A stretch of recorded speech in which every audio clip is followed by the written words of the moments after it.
Oh, for goodness sakes. You're this from is a tiny, pathetic. beautiful This is state. pathetic, Mr. Committee will be Chair. in order. I am not asking trick questions here. Yes or no? Has the Department of Justice talked to Deputy Secretary Feinberg about his ties to Jeffrey Epstein, which are clearly spelled out in the files? It's a very simple question. It's not a trick question. I'm just asking you. Yeah, I'm stunned that you want to continue talking about. Oh my gosh. Epstein Okay, I'm reclaiming my time. I'm asking you not a trick question, a simple question. The American people have a right to know the answers to this. These are senior officials in the Trump administration. This is not a game, Secretary. I'm Attorney General. My apologies, I couldn't tell. I want the record to reflect that, with this anti-Semitic culture right now, she voted against a resolution condemning. Oh, is Jewish. I just want to be clear. Do you want to go there, Attorney General? Or do you want to go there?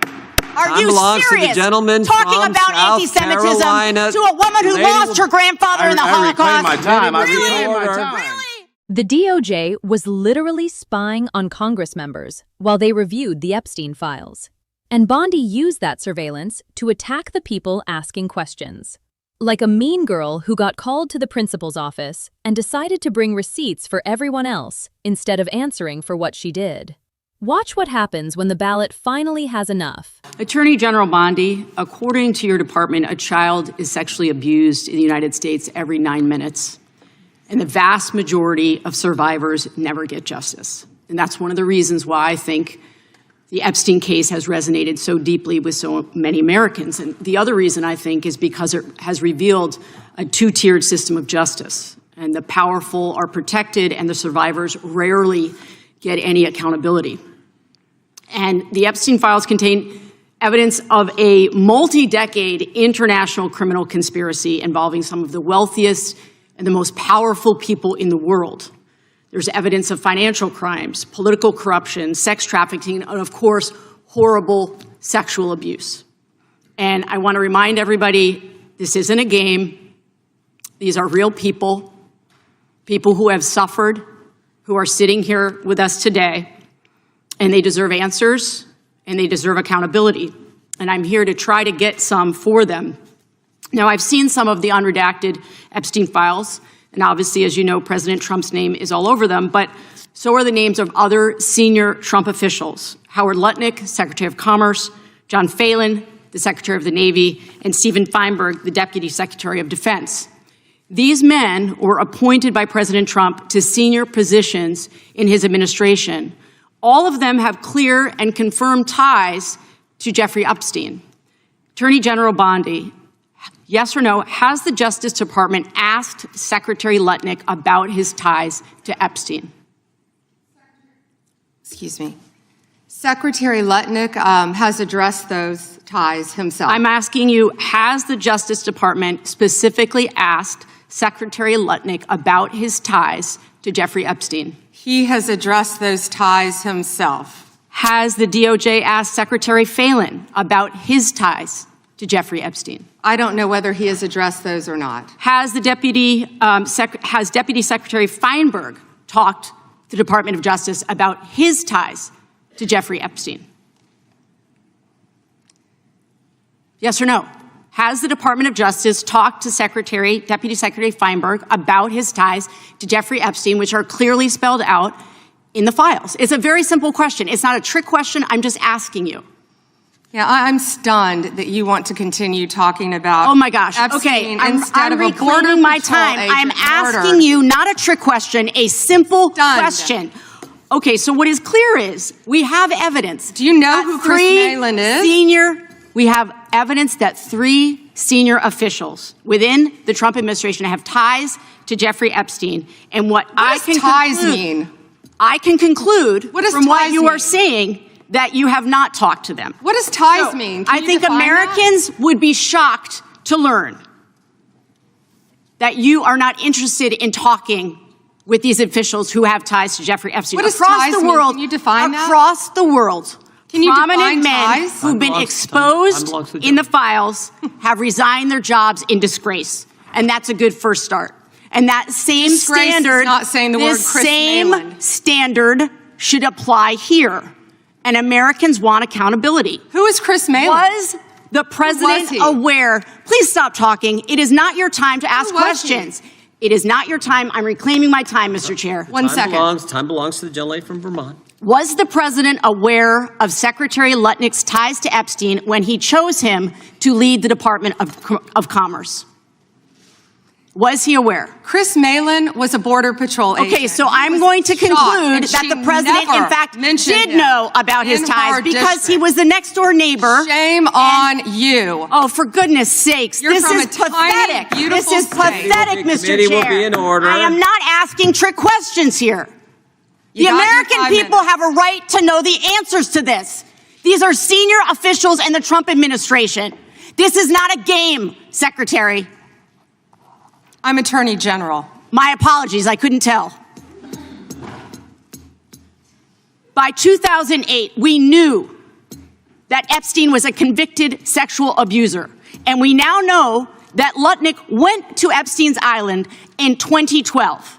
How was that not a deal breaker for the president? And why aren't you asking questions of the Commerce Secretary about what he saw when he was at the island, which he lied about not ever going to? Why are you not asking these questions? And I see that my time is almost expired, so I will say this.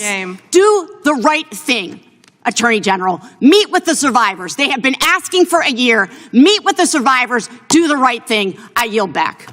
Gentlelady yields back. The gentleman from South Carolina is recognized for 5 minutes. May I have 20 seconds of his time? So that'd be up to the gentleman, but Absolutely, Madam Thank President. you. Thank you. I was curious if you, Congresswoman, asked Bill Clinton that. Didn't see one tweet, not one. I didn't see one tweet when Joe Biden was in office about Bill Clinton. Didn't ask Merrick Garland anything about Epstein, not once. When he was Weak sauce. And Weak sauce. also, I want the record to reflect that, with this anti-Semitic culture right now, she voted against a resolution condemning. Oh, He is Jewish. I just want to be clear. do you want to go there, Attorney time General? belongs Or to do the you want to go there? Are Time you belongs to the serious? gentleman Talking from about South anti-Semitism Carolina. to a woman who Lady lost will- her grandfather in the I reclaim Holocaust? my time. I Really? reclaim my time. Really? the committee will be in Reclaim my order. time. Talk to Jared Wise about anti-Semitism. The room went silent the moment she said it. Pam Bondi, the Attorney General of the United States, stared directly at a Jewish woman whose grandfather had survived the horror of a Nazi concentration camp. A man who walked out of those gates after watching his family disappear into history. And in front of everyone in that chamber, Bondi called her anti-Semitic. The accusation didn't just hang in the air, it detonated. Behind her, sitting quietly in the room, were survivors of Jeffrey Epstein's trafficking operation. Women whose lives had been shattered, who had waited an entire year for this moment. They weren't asking for indictments. They weren't even demanding justice yet. All they wanted was a meeting, one conversation, one acknowledgement that their suffering mattered. But instead of turning to face them, instead of recognizing the human beings seated only a few feet away whose lives had been destroyed, Bondi spent the entire hearing doing something else entirely. She attacked the lawmakers asking questions. She fired back with political jabs. She defended the department again and again.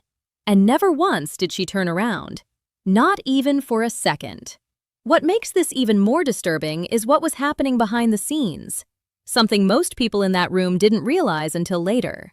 The Department of Justice had been monitoring every search members of Congress made while reviewing the Epstein files. Every name they looked up, every document they opened. Staffers in the room had printouts. They knew exactly what lawmakers had been reading and what questions were coming next. They were watching everything. So, when Congresswoman Balint began asking questions about Commerce Secretary Lutnick, something very calculated happened. Bondi reached into what critics later called her political burn book and suddenly dropped the anti-Semitism accusation. It wasn't random. It was strategic. A weapon designed to shut the questioning down instantly. And for a moment, it worked. Think about what that means. A federal agency used government surveillance against a co-equal branch of government during a congressional hearing. Even the Speaker of the House, a man who rarely defends Democrats, admitted it crossed the line. Publicly. That alone should have triggered alarms across Washington. But the story gets darker when you look at the name Balint was trying to bring into the conversation. Lutnick. During previous testimony, Lutnick had confidently told Congress that his final interaction with Jeffrey Epstein happened in 2005. According to him, their relationship ended long before Epstein's crimes became undeniable. But the documents say something very different. Buried inside the files is evidence that in 2012, 7 years after that supposed final contact, Lutnick traveled to Epstein's private island. Not alone. He brought his wife, his 4 children, their nannies. They went there for lunch. Lunch with a convicted, registered sex offender whose island had already been whispered about in investigative circles for years. So when Balint asked the obvious question, why hasn't the Department of Justice ever sat down with Lutnick to ask what he witnessed there? Bondi delivered an answer that stunned the room. She said Lutnick had already addressed it himself. That was it.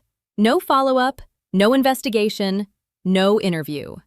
A man lies to Congress about visiting Epstein's island, and the Attorney General simply accepts his personal explanation as sufficient. Balint didn't sugarcoat her response. She said what many people watching were already thinking. This is the Epstein administration. Because the deeper investigators looked, the more troubling the pattern became. Donald Trump's name appears throughout the files. 3 senior cabinet officials are referenced. The Department of Justice appears to be monitoring congressional activity, and the Attorney General, the person responsible for defending victims, spent an entire hearing attacking lawmakers while survivors sat silently behind her. Bondi had one opportunity that day to show humanity. Just one. She could have turned her chair, looked at the survivors, acknowledged them. 3 simple seconds. I'm sorry for what happened to you. That was all it would have taken. But those words never came. Instead, she flipped open the burn book again and aimed her attacks at the very people trying to push the investigation forward. This wasn't just a lapse in judgment. It wasn't a political misstep. To critics, it revealed something far more disturbing. A complete void where basic moral responsibility should have been. And perhaps the most chilling detail of all is what happened when the hearing finally ended. The survivors stood up. They walked out of the room. And they felt exactly the same way they had felt when they walked in. Invisible, ignored, and completely unprotected by the very department that was created to protect them.